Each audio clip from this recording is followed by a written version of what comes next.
Have you ever sat down at your desk, opened your book, and told yourself that today was finally going to be the day? You had your pens lined up, your notes were ready, you felt motivated, maybe even a little excited. And then, 20 minutes later, you're staring at the same sentence for the fifth time. Your eyes feel heavy, your brain feels like it's wrapped in fog, and somehow, even though you just sat down, you feel completely out of energy. If this has happened to you, you are not alone. In fact, this happens to almost every single student on the planet, in every country, in every language. And when it happens, most of us make the exact same mistake. We blame ourselves. We think, maybe I just don't have enough willpower. Maybe I'm lazy. Maybe I'm not built for this. But here's the truth, and it's a truth that almost nobody tells you. Willpower was never the problem. The real problem is much smaller, much simpler, and much easier to fix than you think. Your body has needs. And when those needs go unmet, your brain physically cannot focus, no matter how much you want it to, no matter how hard you try. Today, we're going to walk through 7 small habits. None of them are complicated. None of them require expensive tools or apps or supplements. They just require you to understand your own body a little better. And once you do, studying stops feeling like a fight and starts feeling almost easy. Let's begin with something you already do every day, but probably in the wrong way. Drinking water. Everyone has heard the advice to drink 8 glasses of water a day. But when it comes to studying, how you drink water matters more than how much you drink. Most students wait until they're already thirsty. Their mouth goes dry, their focus drops, and only then do they grab a giant bottle and gulp down half of it in one go. That habit actually works against you. When you drink a large amount of water all at once, your body can't absorb it fast enough. It just sits heavy in your stomach, and that heaviness makes you feel sluggish and sleepy. On top of that, you'll be running to the bathroom every 20 minutes, which breaks your concentration right when you're building momentum. There's a better way. It's called the 2-sip rule. Keep a water bottle sitting right next to your books or your laptop. Every time you finish a page or complete a question, or roughly every 20 minutes, take 2 small sips. That's it. Nothing more. Here's why this works so well. Your brain is made up mostly of water. Even a small drop in your hydration levels can cause a noticeable drop in concentration and memory. By sipping small amounts consistently, you give your brain a steady stream of what it needs, without ever overwhelming your stomach or interrupting your flow. It's a tiny change, but the difference in how alert you feel by the end of a study session is enormous. Now let's talk about something that happens to almost everyone around 3 o'clock in the afternoon. That sudden wall of tiredness. Your eyelids feel like they weigh 10 pounds each. Your thoughts slow down. All you want to do is lie down for just 10 minutes. Before you reach for another cup of coffee, try something different. Go to a sink, turn on the cold tap, and run cold water over your wrists for about 30 seconds. I know it sounds almost too simple to work, but there's real science behind it. Your wrists have major blood vessels sitting very close to the surface of your skin. When cold water touches them, it cools the blood flowing through those vessels almost immediately. That cooled blood then circulates through your body, gently lowering your core temperature. And here's the interesting part. When your body temperature drops even slightly, your nervous system reads that as a signal of alertness. It's like flipping a switch. You get a wave of natural wakefulness, without the jittery, nervous feeling that caffeine often brings, and without the crash that follows an hour later. It costs you 30 seconds and a sink. That's a trade worth making, every single afternoon. Now let's talk about the biggest thief of focus in the modern world, your phone. You might tell yourself, I'll just leave it face down on my desk, just in case something important comes through. But here's what most people don't realize. Even when your phone is silent, even when the screen is off, just having it within eyesight drains your mental energy. Researchers who study attention have found something fascinating.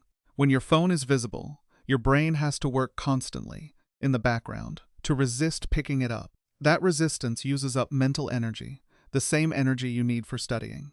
So even if you never touch it, your phone is quietly stealing your focus, minute after minute. The fix is what I like to call the phone vault. Before you open your books, turn your phone off, or at least switch it to silent, then physically remove it from the room. Put it in a drawer, in another room, somewhere you cannot see it, and would have to stand up and walk to retrieve it. This one habit removes the constant background noise of decision-making. Your brain stops wondering if a message just came in, and all of that saved mental energy gets redirected straight into your work. Now let's talk about breaks. Because most students take breaks in a way that actually makes things worse. When the timer goes off and it's time for a 10-minute break, the instinct is to grab your phone and start scrolling. Social media, short videos, endless little clips. It feels like resting. But it isn't. Scrolling is actually intense work for your brain. Your eyes are absorbing bright, fast-moving light. Your mind is processing dozens of new images, sounds, and ideas every few seconds. By the time your break ends, your brain is often more tired than it was before you stopped. Instead, try a screen-free break. When your timer goes off, stand up and walk away from every screen in the room. Don't look at your phone, your tablet, or your laptop. Walk to a window and look at something far away to give your eyes a real rest. Stretch, walk around, or simply sit quietly with your eyes closed for 5 minutes. This kind of break gives your brain the quiet space it needs to sort through and store everything you just learned. When you sit back down, your mind feels clear again, not more cluttered. It's a small shift in how you rest, but it changes everything about how you feel afterward.